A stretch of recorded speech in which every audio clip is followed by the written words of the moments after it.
Series में आज का जो वीडियो लेक्चर होगा उसमें हम एक नया टॉपिक शुरू करेंगे जो है प्रकाश का अपवर्तन। पिछला जो हमारा वीडियो लेक्चर थे उनमें हमने प्रकाश के परावर्तन के बारे में अच्छे से अध्ययन कर लिया था कि किस प्रकार से प्रकाश का परावर्तन होता है और प्रकाश का परावर्तन होता है तो किस प्रकार से वहां पर प्रतिबिंब है वो बनते हैं दर्पणों की सहायता से।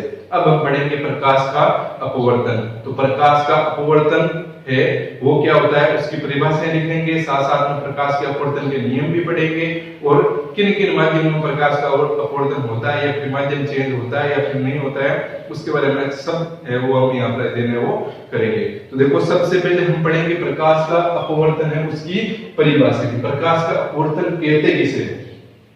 तो देखो प्रकाश का अपवर्तन की परिभाषा पढ़ने से पहले मैं आपको एक छोटा सा यहाँ पर बताता हूँ कि आपका प्रकाश का अपवर्तन है वो होता कैसे। तो उसके लिए देखो हम यहाँ पर लेते हैं एक मान लो लेते हैं हम पारदर्शी कांच। क्या लेते हैं? पारदर्शी कांच। जो प्रकाश का परावर्तन होता था उसमें हम क्या करते थे, एक पारदर्शी कांच लेते थे, उसके एक साइड में क्या करते थे, रजत पॉलिश कर देते थे, ठीक है। और एक साइड में रजत पॉलिश करते ही फिर वो हमारा दूसरा भाग वो परावर्तक पृष्ठ की भांति व्यवहार करता और हमारा प्रकाश का क्या हो जाता, परावर्तन हो जाता। लेकिन यहाँ पर है वो क्या करेंगे हम यहाँ पर जो रजत पॉलिश नहीं करेंगे, हम यहाँ पर इसको क्या रहने देंगे, पारदर्शी ही रहने देंगे। अब देखो यहाँ पर क्या होगा, यहां से मान लो एक प्रकाश की किरण आएगी इस प्रकार से, तो ये प्रकाश की किरण आई, ठीक है, इस प्रकार से। एक मैंने आपको बताया था कि जहां पर भी जिस भी पृष्ठ पर प्रकाश किरण आपतित होती है उस पृष्ठ के लंबवत आपको एक लाइन बनानी पड़ती है, ठीक है। जिस भी पृष्ठ पर, इस पृष्ठ पर प्रकाश किरण आपतित हुई तो जहां पर आपतित हुई है उसके उस जगह पर आप इस लाइन के लंबवत एक क्या बना दो, लंब बना दो, ठीक है। तो उसको हम बोलते हैं अभिलंब। तो ये इस प्रकार से मान लो हमारा एक क्या है, अभिलंब, ठीक है। ये हो गया आपका अभिलंब। अब देखो क्या होगा, प्रकाश की किरण आई, ठीक है। अब क्या यहां से टकरा के वापस चली जाएगी? बिल्कुल नहीं। क्यों? क्योंकि यहाँ पर ये पारदर्शी कांच है, तो पारदर्शी कांच से तो क्या हो जाएगी, आर पार हो जाएगी, तो मतलब वहां पर आपके वापस से परावर्तित नहीं होगी। इसका मतलब यहाँ पर क्या होगा, ये जो प्रकाश किरण है वो कांच को पार करती हुई क्या करेगी, यहाँ पर जाएगी। अब यहाँ पर जाएगी तो इसका मतलब किस प्रकार जाएगी, क्या ये बिल्कुल सीधी जाएगी, कुछ ऐसे हो जाएगी, कुछ ऐसे हो जाएगी। तो उसको समझने के लिए हमारे यहाँ पर समझना पड़ेगा माध्यम के बारे में। तो ये मानते हैं माध्यम में फर्स्ट। अब ये माध्यम क्या होता है उसके बारे में भी देखेंगे। ये माध्यम फर्स्ट, ये नीचे वाला है माध्यम सेकंड, ऊपर वाला माध्यम फर्स्ट और नीचे वाला माध्यम सेकंड। अब देखो माध्यम फर्स्ट, ये माध्यम है क्या चीज? देखो एक होता है वायु, ठीक है, वायु, ठीक है। एक होता है पानी। आप एक मान लो एक आपके पास में बाल्टी है, ठीक है, उसके अंदर वो पानी भरा हुआ है, उस बाल्टी के अंदर पानी भरा हुआ है। अब उसके बाल्टी के पानी भरे हुए उससे बाहर वाला जो है, बाहर क्या है, वायु है। तो ये जो बाहर पूरा है ना वायु वाला, इसको बोलते हैं वायु माध्यम। अब जो बाल्टी के अंदर जो पानी भरा रहेगा, ठीक है, जल भरा रहेगा, तो वो जल है वो आपका क्या रहेगा, वो जल माध्यम रहेगा, ठीक है। तो जल एक अलग माध्यम हो गया, वायु एक अलग माध्यम हो गया। इसका एक उदाहरण भी ऐसे एग्जांपल ले सकते हो। मान लो एक बार के लिए आप क्या करते हो, जो वायु है खुले वातावरण में दौड़ते हो। एक मान लो आप किसी मान लो पुल के अंदर गए, वहां पर पानी के अंदर दौड़ोगे, तो आप क्या वहां पर महसूस करोगे कि जो आप हवा के अंदर दौड़े तब आपका जो वेग था वो कुछ ना कुछ आपका ज्यादा था। किसकी अपेक्षा? जो जल में आप मतलब दौड़े वहां पर उसकी अपेक्षा ज्यादा, मतलब जल में जल का फोर्स लगेगा इसलिए आप दौड़ नहीं सकते, वहां पर नहीं दौड़ सकते ना। तो इस प्रकार ये माध्यम क्या हो गया, चेंज हो गया, ठीक है। वैसे एक कांच में माध्यम होता है, मतलब वायु माध्यम, और एक कांच हो गया तो वो भी एक क्या है, आपका माध्यम है। तो इसलिए ये माध्यम होते हैं, माध्यम फर्स्ट और माध्यम सेकंड। माध्यम होते हैं वो दो प्रकार के होते हैं। कितने प्रकार के होते हैं? दो प्रकार के होते हैं। एक होता है आपका सघन माध्यम और एक होता है विरल माध्यम। अभी हम यहाँ पर उसको देखेंगे यहाँ पर कि सघन माध्यम विरल माध्यम क्या होता है। पहले हम देख लेते हैं कि प्रकाश का अपवर्तन क्या होता है। तो आपको ये पता चल जाएगा ये एक माध्यम फर्स्ट है, ये माध्यम सेकंड है, ठीक है। यहाँ पर एक कांच लगा हुआ है। अब कैसे एग्जाम में मान लो माध्यम फर्स्ट है वो आपका वायु माध्यम है। कौन सा माध्यम में मान लेते हैं? वायु माध्यम, ठीक है। माध्यम सेकंड आप कांच माध्यम ले लो, जल माध्यम ले लो, कोई सा ले लो। तो ये मान लेते हैं जल माध्यम ले लेते हैं, ठीक है, ये जल माध्यम ले लिया। तो कहने का मतलब क्या है, इस कांच के ऊपर वायु है और इसके नीचे क्या है, यहाँ पर नीचे है वो आपका जल है। अब क्या होगा, प्रकाश किरण आई, जो आने वाली प्रकाश किरण उसको बोलते हैं आपतित किरण। क्या बोलते हैं? आपतित किरण बोलते हैं। तो ये हमने आपतित किरण लिख दिया। जो आपकी अब आपतित होने के बाद अब हमें पता है परावर्तित होगी नहीं, तो इसका मतलब क्या होगी, अब वो होगी अपवर्तित। क्या होगी? अपवर्तित। तो प्रकाश किरण को असल में जाना कैसे था भाई, जो प्रकाश किरण ऐसा है तो उसको जाना ऐसे था ना, इसी प्रकार से जाना चाहिए था, बिल्कुल जैसे आई वैसे ही जाना चाहिए था, लेकिन प्रकाश किरण इस प्रकार से नहीं गई। प्रकाश किरण क्या होगी, इस प्रकार से नहीं गई, प्रकाश किरण है वो कुछ इस प्रकार से झुक गई यहाँ पर, ठीक है, अभिलंब की ओर। ये देखो अभिलंब है, तो प्रकाश किरण को जाना इस प्रकार से था, लेकिन प्रकाश किरण वो अभिलंब की तरफ झुक गई, अभिलंब की तरफ झुक गई, या तो अभिलंब की तरफ झुकेगी या फिर अभिलंब से दूर हटेगी। वो कब झुकेगी कब हटेगी दूर, उसके बारे में हम आगे अध्ययन करेंगे जब हम सघन और विरल माध्यम के बारे में अध्ययन करेंगे।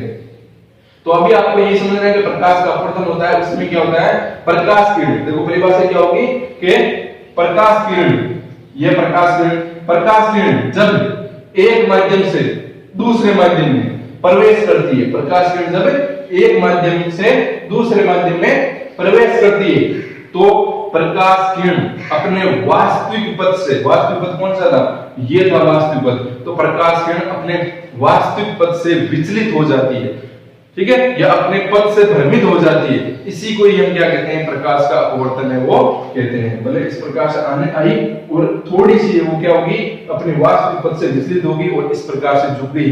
इसका मतलब यही आपकी जो घटना होती है उसी को हम क्या बोलते हैं, प्रकाश का अपवर्तन बोलते हैं। और एक बात यहाँ पे इंपॉर्टेंट बात पता चल चुकी है कि जब भी प्रकाश का अपवर्तन होगा तो माध्यम क्या होगा, आपका परिवर्तित है वो होगा माध्यम फर्स्ट, और ये हो गया आपका माध्यम सेकंड, ठीक है। तो माध्यम में आपका क्या रहता है, मतलब परिवर्तित हो जाता है। तो मैं ये पता चल गया प्रकाश का अपवर्तन किसे कहते हैं। फटाफट से एक बार इसकी परिभाषा को वापस देख लेते हैं कि जब कोई प्रकाश किरण एक माध्यम से या एक माध्यम में गमन करती हुई दूसरे माध्यम में प्रवेश करती है, जब प्रकाश किरण एक माध्यम में गमन करती हुई दूसरे माध्यम में प्रवेश करती है, तो वे अपने वास्तविक पथ से विचलित है वो हो जाती है, और इसी घटना को हम क्या कहते हैं, प्रकाश का अपवर्तन है वो कहते हैं। समझ गए होंगे मेरे हिसाब से।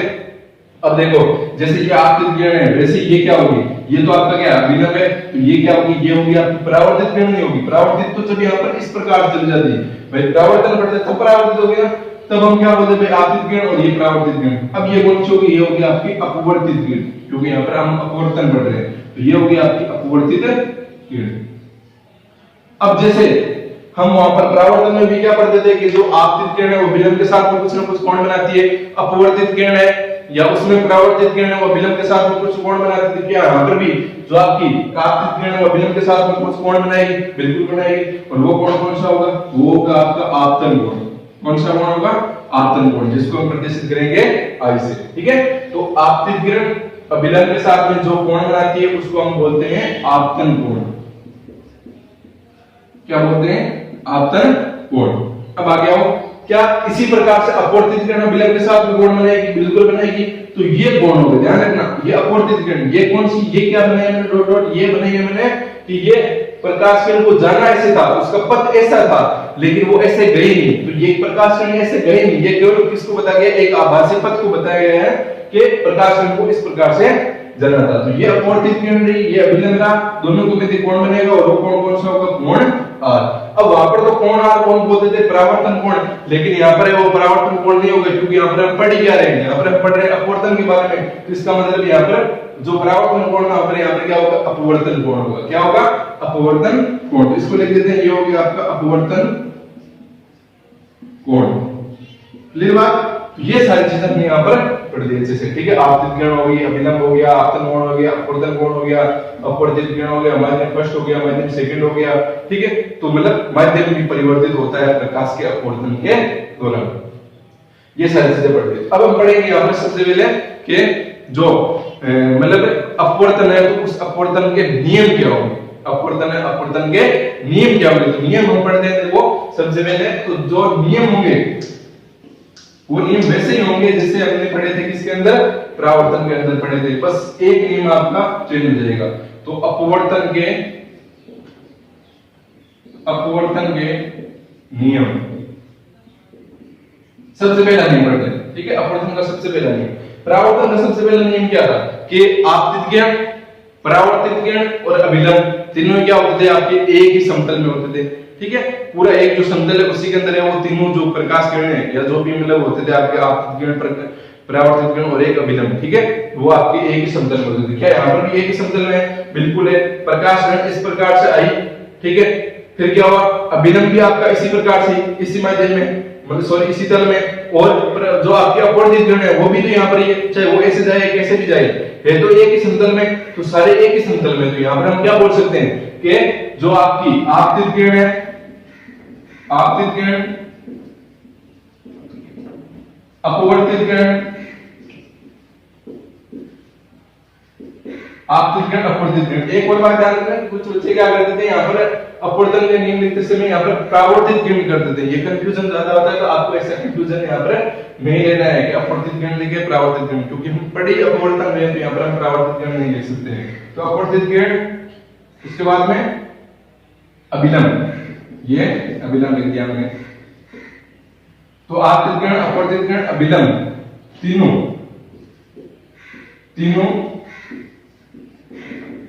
एक ही समतल में होते हैं,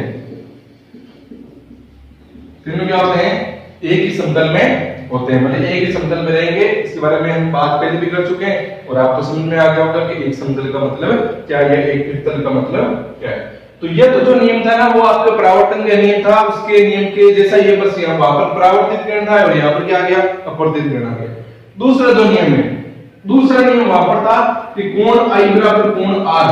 तो मेरे को यहां पर बताओ क्या कोण आई और कोण आर बराबर है या नहीं इसमें? तो मेरे हिसाब से तो नहीं होंगे। क्यों? क्योंकि ये देखो इस प्रकार से ये आपका अभिलंब है, ठीक है, ये कोण आपका आई है ना, यहाँ पर कोण आई, ये कोण आई और कोण आर के बराबर कब होता, जब प्रकाश की इस प्रकार से जाती तभी बराबर होता ना, तभी यहाँ पर वो कोण आर है वो आई के बराबर होता। लेकिन प्रकाश की इस प्रकार से गई नहीं, प्रकाश की तो क्या होगी, कुछ विचलित होगी, इसका मतलब ये कोण कुछ कम होगा, वैदिक भी रहा है, ये कोण थोड़ा बड़ा है, ये कोण क्या छोटा है, इसका मतलब ये कोण ज्यादा होगा, ये कोण क्या होगा, कम होगा। तो इसका मतलब यहाँ पर हम वो नहीं बोल सकते हैं कि कोण आई है वो कोण आर भी क्या है, बराबर है। तो ये तो बात हमारी गलत होगी, फिर हमारा कोई एक अलग नियम देना पड़ेगा। तो इसके लिए एक अलग नियम दिया गया, वो क्या है, देखो उसको हम लिखते हैं आपतन कोण, आपतन कोण की ज्या, आपतन कोण की ज्या। अब ज्या क्या होती है, आपने त्रिकोणमिति पढ़ी होगी, त्रिकोणमिति, ठीक है, त्रिकोणमिति आपने 9th क्लास के अंदर भी पढ़ी होगी, ठीक है, और 10th के अंदर भी अगर आपकी होगी तो अच्छी बात है, नहीं तो मैं बता देता हूं कि जो ज्या वो क्या होती है, आपने sine theta, cos theta, tan theta, इसके बारे में तो कभी ना कभी सुना होगा। अगर आपने त्रिकोणमिति पढ़ी है तो इसका मतलब sine theta, cos theta, tan theta वाले में सुना होगा। साइन जो थीटा होता है, साइन, केवल साइन, इसको केवल साइन को हिंदी में बोलते हैं ज्या। क्या बोलते हैं इसको? ज्या। और जो कोस होता है, कोस को हिंदी में बोलते हैं कोज्या, ठीक है, ये इनके हिंदी नाम होते हैं। साइन को बोलेंगे ज्या, कोस को बोलेंगे कोज्या। तो यहाँ पर हम किसकी बात कर रहे हैं कि आपतन कोण की ज्या, इसका मतलब आपतन कोण, इसका मतलब थीटा की जगह क्या आएगा, आपतन कोण, कौन सा है, आई, इसका मतलब साइन आई, क्या आएगा, साइन आई, समझ गए ना? ज्या का मतलब साइन, ज्या का मतलब केवल साइन, थीटा नहीं, केवल साइन, साइन को हिंदी में बोलते हैं ज्या, ठीक है। अब देखो, तो आपतन कोण की ज्या, तो थीटा की जगह में क्या लिख दूंगा, आपतन कोण लिख दूंगा। वो कौन सा आपतन कोण, कोण आई आपका, तो यहाँ पे मैं लिखूंगा साइन आई। क्लियर बात है? आपतन कोण की ज्या साइन आई, वे अपवर्तन कोण, अपवर्तन कोण, कौन सा अपवर्तन कोण, अपवर्तन कोण है हमारा ये रहा, ठीक है, ये अपवर्तन कोण, कोण आ रहा। तो आपतन कोण की ज्या साइन आई, वे अपवर्तन कोण की जो ज्या, उसको हम क्या लिखेंगे, साइन आर का अनुपात सदैव नियत रहता है, सदैव नियत रहता है। इसे स्नेल, इंपोर्टेंट बात है यहां पर, स्नेल का नियम भी कहते हैं। इसे वो क्या कहते हैं, स्नेल का नियम भी कहते हैं। तो ये है आपका वो अपवर्तन का दूसरा नियम कि आपतन कोण की ज्या साइन आई, अपवर्तन कोण की ज्या साइन आर का अनुपात कर देते हैं, क्या होगा, sine I upon sine R. Clear बात? भाई अनुपात करने बोलेगा ना, साइन आई और साइन आर का अनुपात सदैव नियत रहता है, मतलब इनका जब आपकी जब भी इनको भाग दोगे sin i और sin r का जब भी आप भाग दोगे तो वो हमेशा नियत आएगा। क्या आएगा आपका? नियत आएगा, मतलब नियतांक आएगा, फिक्स मान आएगा। क्या आएगा? फिक्स मान आएगा। तो मैं यहां पर लिखूंगा आगे बराबर नियत। क्या लिखूंगा? नियत लिखूंगा, मतलब फिक्स मान आपका रहेगा। और इसी को हम क्या कहते हैं? स्नेल का नियम भी कहते हैं। ये इंपॉर्टेंट बात है, आपको पूछ लेंगे स्नेल का नियम क्या है, तो स्नेल का नियम यही है। ठीक है, स्नेल का नियम से तो आप क्या लिखोगे? या आपतन मोड़ की जा अपवर्तन मोड़ की जा के पास सदैव नियत था, इसी को हम क्या कहते हैं? स्नेल का नियम है कहते हैं। या फिर आपको अपवर्तन का दूसरा नियम भी पूछ ले तब भी आप वो लिख सकते हो। तो अभी हमने क्या जान लिया कि अपवर्तन किसे कहते हैं, ठीक है, और अपवर्तन के नियम क्या है। अब यहाँ पर हम पढ़ेंगे कि जब अपवर्तन होता है तो ये प्रकाश किरण इस प्रकार से क्यों झुकी या इस प्रकार से क्यों झुकी, या फिर ये जो माध्यम है वो क्या होते हैं, उसके बारे में हम यहाँ पर अभी पढ़ते हैं। देखो माध्यम के बारे में हम यहाँ पर अध्ययन करते हैं। सबसे पहले हम पढ़ेंगे सघन माध्यम और विरल माध्यम के बारे में। कोई माध्यम क्या होते हैं? माध्यम होते हैं, उसको हम देखते हैं। तो अभी हम पढ़ेंगे सघन माध्यम और किसके बारे में? विरल माध्यम के बारे में, कि सघन माध्यम क्या होता है और विरल माध्यम क्या होता है। तो देखो सघन माध्यम किसे कहते हैं या विरल माध्यम किसे कहते हैं, इसकी परिभाषा आपके है नहीं। ठीक है, मैं आपको बताऊंगा कि सघन माध्यम क्या, कौन किस किस को हम सघन माध्यम माने और किस किस को हम विरल माध्यम माने। तो देखो एक है सघन माध्यम, एक होता है आपका विरल माध्यम। सघन माध्यम और विरल माध्यम। इसमें आप देखो विरल माध्यम, वे मतलब वायु, मतलब जो वायु रहेगी ना, वायु, वो आपका कौन सा माध्यम होगा, उसको हम क्या बोलेंगे? उसको हम बोलेंगे विरल माध्यम। क्या बोलेंगे? विरल माध्यम। वायु या फिर निर्वात, वायु वे निर्वात। निर्वात कौन सा? मतलब जब हम पृथ्वी से बाहर जाते हैं, ठीक है, तब वहां पर क्या होता है? निर्वात रहता है, कोई भी वायुमंडल वगैरह भी नहीं रहता है, तो उसको भी हम क्या बोलते हैं? विरल माध्यम बोलते हैं। तो जो विरल माध्यम है वो दो प्रकार होते हैं आपके, वायु और निर्वात होते हैं। आपकी कक्षा के अनुसार बता रहा हूं, ठीक है। तो विरल माध्यम आपको इतना ध्यान रखना है कि जब भी वायु माध्यम आए इसका मतलब कौन सा माध्यम है? विरल माध्यम है। जब भी निर्वात माध्यम आए मतलब कौन सा माध्यम है? विरल माध्यम है। समझ गए इतनी बात? अब बात करते हैं सघन माध्यम के बारे में। तो सघन माध्यम जो इनके अलावा जो भी माध्यम बच गए, जैसे कांच का माध्यम हो गया, पानी का माध्यम हो गया, मतलब ग्लिसरीन का माध्यम हो गया, ठीक है, और भी बहुत सारे जितने भी माध्यम है ना सब हो सकते हैं, तो वो सारे किसके अंदर आएंगे? सघन माध्यम के अंदर आएंगे। और विरल माध्यम भी मतलब वे मतलब वायु। तो आप ऐसे भी शॉर्ट ट्रिक से ध्यान रख सकते हो कि विरल माध्यम मतलब वे आ रहा है, इसका मतलब वायु माध्यम हो जाएगा। वायु और निर्वात माध्यम ये वही क्या होता है? आपके विरल माध्यम होते हैं, और बाकी क्या होते हैं? आपके सघन माध्यम। क्लियर होगी आपकी बात यहाँ पर? ठीक है, अब हम यहाँ पर पढ़ते हैं कुछ विशेष परिस्थिति, मतलब इन्हीं के बारे में कि प्रकाश किरण किस प्रकार से आपकी परिवर्तित होती है, तो उसके बारे में देखते हैं यहाँ पर।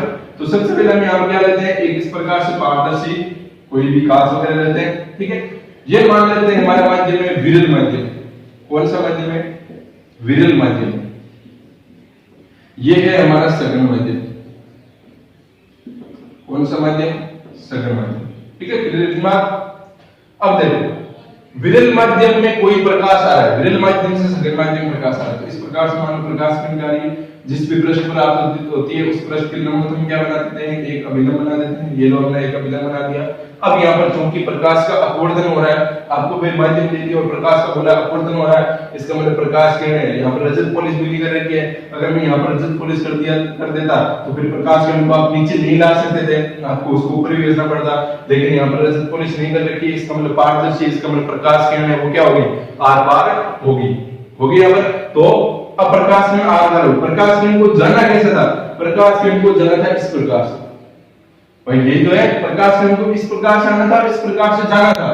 लेकिन होता क्या है, हमने पढ़ रखा है कि जब भी प्रकाश का अपवर्तन होता है मतलब प्रकाश किरण है वो अपने वास्तविक पथ से क्या हो जाती है? विचलित हो जाती है। यहाँ पर भी क्या होगी? विचलित नहीं होगी क्या? बिल्कुल होगी विचलित। तो कैसे विचलित होगी? तो जब भी प्रकाश किरण विरल माध्यम से सघन माध्यम में जाती है तो क्या होता है? देखो, तो सबसे पहले मैं बात करता हूँ कि प्रकाश किरण चलती है। मैं क्या बोलता हूँ? प्रकाश किरण चलती है, प्रकाश चलता है ना, ठीक है। तो प्रकाश चलता है तो इसका मतलब उसका कुछ ना कुछ क्या होगा? वेग होगा ना, वो वेग। जैसे गाड़ी चलती है तो गाड़ी का कुछ ना कुछ वेग होता है। मान लो 5 किलोमीटर प्रति घंटे की रफ्तार चल रही है, या फिर 10 किलोमीटर प्रति घंटे की रफ्तार चल रही है, मतलब 10 की स्पीड बोल सकते हो, 50 की, 70 की, ठीक है, 100 की स्पीड से चल रही है, 100 की स्पीड, वो तो हमारी ऐसे लैंग्वेज बोलते हैं, असल में उसको 100 किलोमीटर प्रति घंटा बोलते हैं, मतलब जो गाड़ी है वो 1 घंटे में 100 किलोमीटर चल रही है अगर वो 100 की स्पीड से चलेगी तो, ठीक है। तो इसी प्रकार से क्या वायु का भी वेग होगा, बिल्कुल वायु का वेग होगा। तो वायु का अगर वेग होगा तो देखो अब क्या घटना होगी, आप क्या कर रहे हो, मान लो एक स्विमिंग पूल है, ठीक है, आप क्या कर रहे हो, स्विमिंग पूल में आपको कूदना है, स्विमिंग पूल के अंदर, ठीक है, तो आप क्या करोगे, जो भी मतलब ऊपर जाओगे, किसी ऊंची जगह पर जाओगे और वहां से कूदोगे, तब आप क्या महसूस करोगे कि जब तक आप पानी से बाहर रहोगे, मतलब पानी के ऊपर रहोगे, तब आप क्या देखोगे, आपका वेग है वो कुछ ना कुछ वेग होगा। जैसे ही आप पानी के अंदर गए, आपका वेग धीरे धीरे कम होने लगे, मतलब पानी है, पानी के अंदर जैसे ही गए तो आपका वेग, पहले तो आप फास्ट चले, फिर धीरे हो गई आपकी, ठीक है, स्पीड धीरे होगी, फिर क्या होगी वापस, वो तो आपका मतलब वापस से बल वगैरह लगता है, इस वजह से वापस आ जाता है। हमारे को तो ध्यान रखना है कि जैसे हम पानी में जाते हैं तो हमारा वेग क्या हो जाता है, कम हो जाता है, हो जाता है कब, इसका मतलब क्या हुआ, यहाँ पर भी वही सेम घटना होगी, पर प्रकाश में भी क्या करेगी, जब वायु माध्यम से सघन माध्यम में, सघन माध्यम मतलब मैंने बोला अभी मान लो आप पानी जो मतलब आपका जल माध्यम है उसी को मान लो, ठीक है, क्योंकि जल माध्यम, काच माध्यम, जितने माध्यम सारे किसमें आएंगे, सघन माध्यम में। विरल माध्यम कौन बनाएगा, विरल माध्यम में आपको बोल दिया कि एक तो आप ले सकते हो वायु माध्यम और एक ले लो आप विद्युत, तो वही ध्यान रखो, ठीक है, तो वो विरल माध्यम में जाएंगे। यहाँ पर मानो आप जल है, ठीक है, यहाँ पर वायु है, तो आप वायु है वो क्या कर रही है, सॉरी प्रकाश किरण वायु माध्यम में चलती हुई किसमें प्रवेश कर रही है, जल माध्यम प्रवेश कर रही है, तो यहाँ पर उसका कुछ वेग होगा, यहाँ पर उसका कुछ वेग होगा, तो यहाँ पर वेग ज्यादा होगा, यहाँ पर ज्यादा वेग होगा, वायु में वेग ज्यादा होगा, पानी के अंदर जाएगी तो वेग क्या हो जाएगा, कम हो जाएगा। कैसे कम हो जाएगा, उसका कारण मैंने आपको बताया अभी, ठीक है, एग्जाम्पल लेके बताया कि हम भी पानी के अंदर जाते हैं तो हमारा भी वेग है वो धीरे धीरे क्या हो जाता है, कम हो जाता है, कम हो जाता है ना। इसका मतलब जब प्रकाश किरण सघन माध्यम में प्रवेश करेगी, विरल से सघन माध्यम में प्रवेश करेगी, तो प्रकाश किरण का वेग कम हो जाता है, प्रकाश किरण का वेग क्या हो जाता है, कम हो जाता है। कम होने का मतलब प्रकाश किरण इस प्रकार से आ रही थी, है, उसका दोस्त था कि वो इस प्रकार से जाएगी, लेकिन उसका वेग ही कम हो गया, सघन माध्यम में जाती है, इसका मतलब अब उसको क्या करना पड़ेगा, ऐसे मुड़ जाएगी प्रकाश किरण, है ना, मुड़ जाते तो नहीं है, फिर भी ऐसे बता रहा हूं आपको, ये प्रकाश किरण क्या हो जाएगी, मुड़ जाएगी और किसकी तरफ झुक जाएगी। अब हमें पता है ये क्या होता है, हमारा अभिलंब होता है, किसकी तरफ झुकेगी, अभिलंब की तरफ ही झुकेगी ना, तो ये अभिलंब की तरफ झुक जाएगी, इस प्रकार से ये अभिलंब की तरफ झुकेगी, तो ये बात ध्यान रखनी है आपको, रटना नहीं है कि प्रकाश किरण जब विरल माध्यम से सघन माध्यम में जाती है तो वो अभिलंब की तरफ झुक जाती है। मैं से बोल सकता हूं यहाँ पर ये प्रकाश किरण लिख देता हूं, देखो प्रकाश किरण जब विरल माध्यम से सघन माध्यम में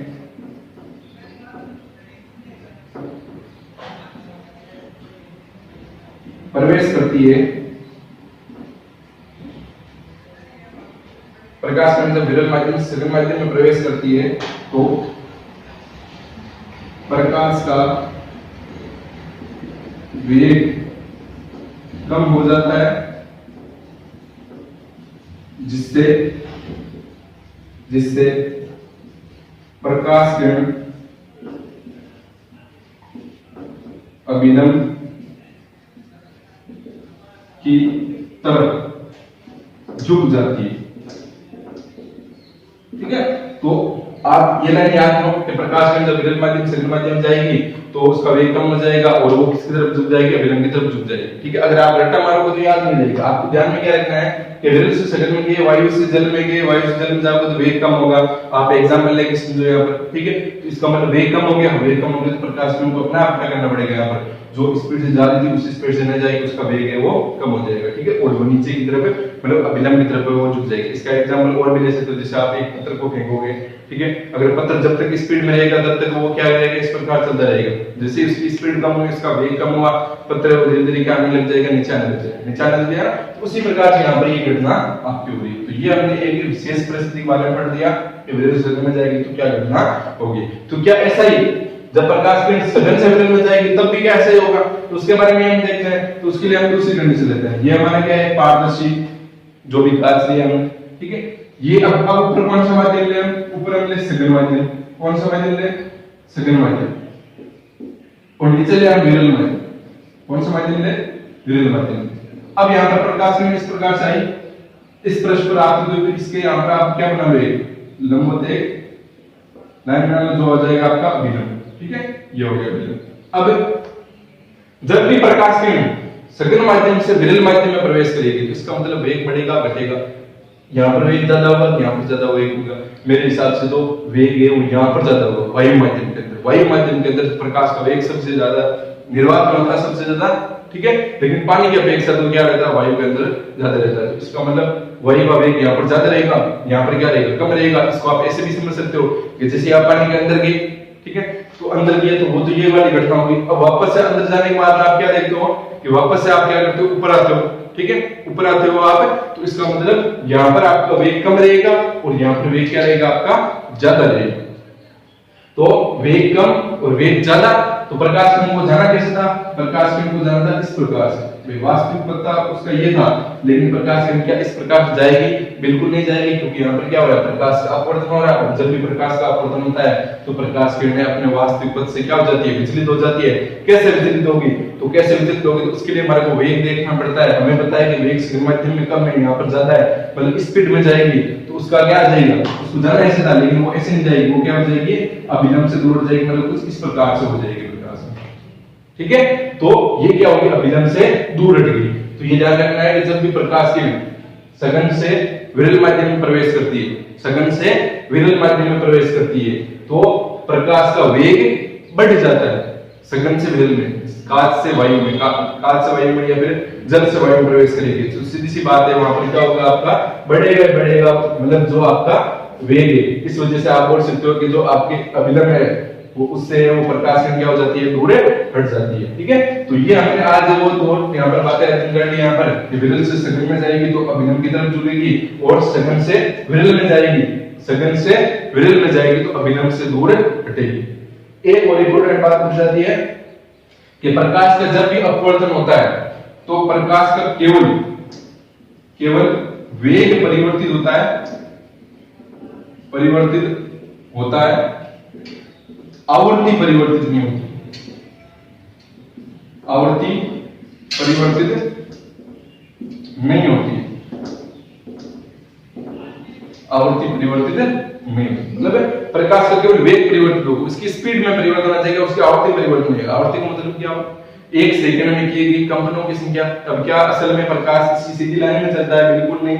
प्रकाश अब किस प्रकार चलता है, प्रकाश एक क्या है, प्रकाश आपकी एक अनुप्रस्थ तरंग, और हमने 9th क्लास के अंदर पढ़ा है। ठीक है, ये आपने पढ़ा होगा 9th क्लास के अंदर, अनुप्रस्थ तरंगें क्या करती है, अनुप्रस्थ तरंगों में जो माध्यम के कण है वो तरंग संचरण, मतलब तरंग कैसे चलती है, तो माध्यम के कण तरंग संचरण के लंबवत कंपन करते हैं ना। तो ये जो कंपन होता है एक सेकंड में कितना कंपन किया माध्यम में, ठीक है, तो एक सेकंड के अंदर है वो, अगर मान लो 60 कंपन किए तो आवृत्ति 60 हर्ट्ज होगी। एक सेकंड के अंदर अगर 50 कंपन किए तो इसका मतलब 50 हर्ट्ज होगी। हर्ट्ज ये आवृत्ति का मात्रक होता है, तो आवृत्ति परिवर्तित नहीं होती। कहने का मतलब माध्यम का कण पहले इस प्रकार से यहाँ पर कंपन कर रहा था, इसमें विरल माध्यम प्रवेश करने के बाद उसका कंपन की जो मतलब यहाँ पर रहेगा ना, कंपन है, यहाँ पर भी 60 हर्ट्ज अगर है आवृत्ति, तो यहाँ पर भी कितनी है, 60 हर्ट्ज आवृत्ति आपकी रहेगी। लेकिन वेग अगर यहाँ पर लगभग 3 × 10⁻⁸ या 2.71 × 10⁸ मीटर प्रति सेकंड है, तो यहाँ पर है वो आपका क्या होगा, परिवर्तित हो जाएगा 3 × मान लेते हैं 10⁸ मीटर प्रति सेकंड हो जाएगा। तो मतलब वेग में परिवर्तन हुआ, क्या आवृत्ति में परिवर्तन हुआ, नहीं हुआ आवृत्ति में परिवर्तन। तो ये 1 नंबर के प्रश्न से बहुत ही ज्यादा मतलब रिलेटेड है और बहुत ही इंपॉर्टेंट है कि आवृत्ति में कोई परिवर्तन नहीं होता है, जबकि वेग है वो क्या हो जाता है, आपका परिवर्तित हो जाता है। और आपको पता भी चल गया होगा कि आवृत्ति वो क्या होती है। तो आज के वीडियो है उसके अंदर हमने पढ़ दिया कि प्रकाश का अपवर्तन क्या होता है, प्रकाश के अपवर्तन के नियम क्या है। प्रकाश का अपवर्तन होता है तब प्रकाश किरण सघन से विरल में जाती है और विरल से सघन में जाती है, तो क्या घटना घटित होती है, मतलब किस प्रकार से प्रकाश किरण वो अभिलंब से दूर हटती है और अभिलंब के पास में झुकती है। ठीक है, और प्रकाश का वेग परिवर्तित होता है। प्रकाश के अपवर्तन के दौरान आवृत्ति में भी कोई भी परिवर्तन है वो नहीं होता है। समझ गए होंगे। और जो बाकी का इससे रिलेटेड अध्ययन है उसको हम अगले वीडियो लेक्चर में कवर करेंगे।